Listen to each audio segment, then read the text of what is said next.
Hello friends, मैं हूं पारुल और मेरे चैनल में आप सभी का स्वागत है।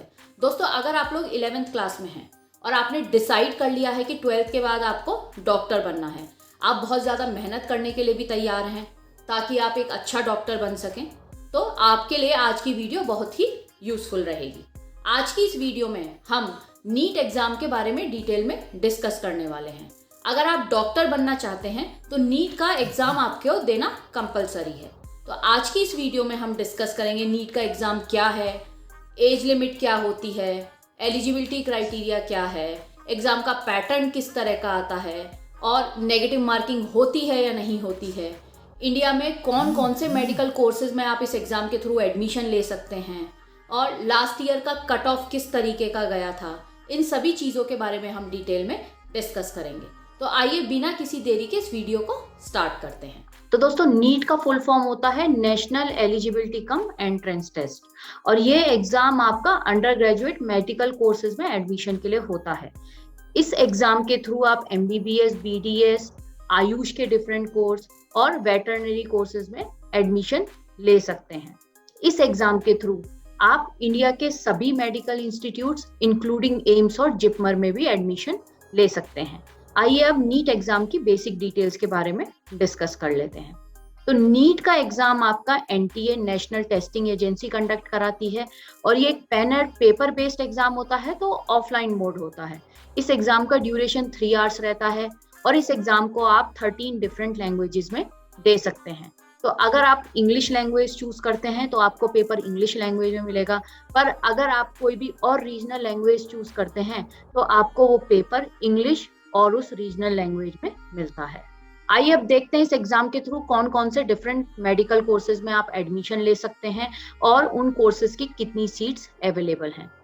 तो दोस्तों, MBBS जिसका फुल फॉर्म होता है आपका bachelors of medicine and bachelors of surgery, 76,928 seats आपकी 542 मेडिकल इंस्टीट्यूट्स के थ्रू होती हैं।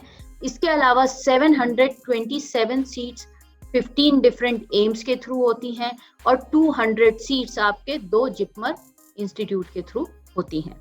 अब अगर दूसरे कोर्स के बारे में बात करें तो वो है आपका bachelor of dental surgery.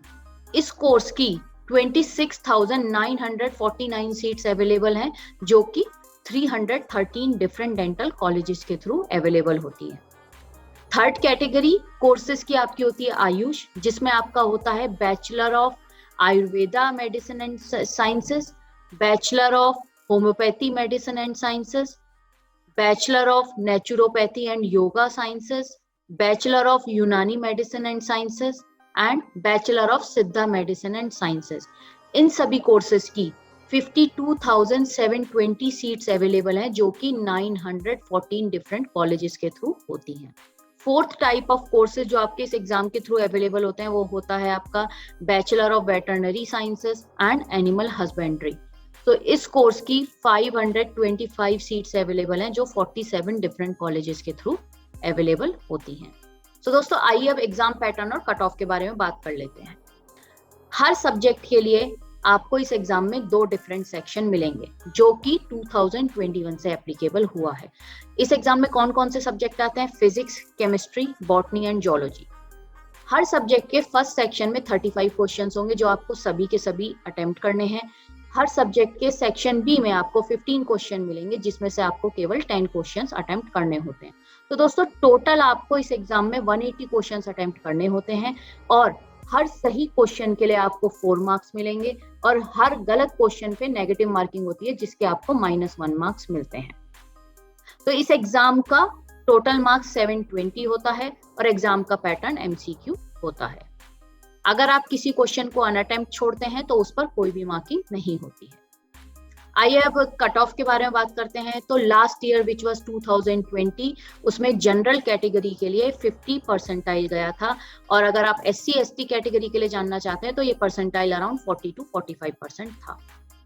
Next topic जिसके बारे में हम बात करने वाले हैं वो है number of candidates appeared in NEET 2020। तो दोस्तों, लास्ट ईयर 15.97 लाख स्टूडेंट्स ने नीट के एग्जाम के फॉर्म को भरा था और उसमें से 13.66 लाख कैंडिडेट इस एग्जाम के लिए अपीयर हुए थे और जिसमें से 7.71 लाख कैंडिडेट क्वालिफाई हुए थे। तो इस डेटा के बेस पर आप 2021 के लिए कुछ एक्सपेक्टेशन रख सकते हैं कि पिछले साल के बराबर ही एप्लीकेंट आने वाले हैं या उससे कुछ ज्यादा एप्लीकेंट इस साल अप्लाई करेंगे, और आपका कंपटीशन कितने लोगों से होने वाला है। तो दोस्तों आइए अब एलिजिबिलिटी क्राइटेरिया के बारे में बात कर लेते हैं। सबसे पहले एज को देख लेते हैं। अगर आप किसी भी मेडिकल कोर्स में एडमिशन लेना चाहते हैं तो जिस साल आप एडमिशन ले रहे हैं उस साल की 31 दिसंबर तक आपकी एज 17 ईयर्स होनी चाहिए। इस एग्जाम में बैठने के लिए अपर एज क्राइटेरिया भी है, जो है कि 25 ईयर्स से कम आपकी एज होनी चाहिए। और इस अपर एज क्राइटेरिया में SC, ST, OBC, NCL and PWBD candidates को 5 ईयर्स का रिलैक्सेशन दिया जाता है। आइए अब नेशनैलिटी के बारे में बात कर लेते हैं।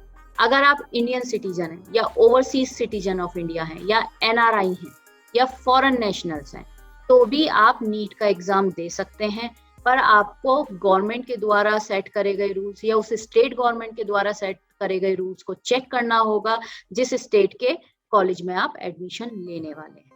So the next point is number of attempts. So there is no limit on number of attempts. आइए अब सब्जेक्ट्स के बारे में बात करते हैं।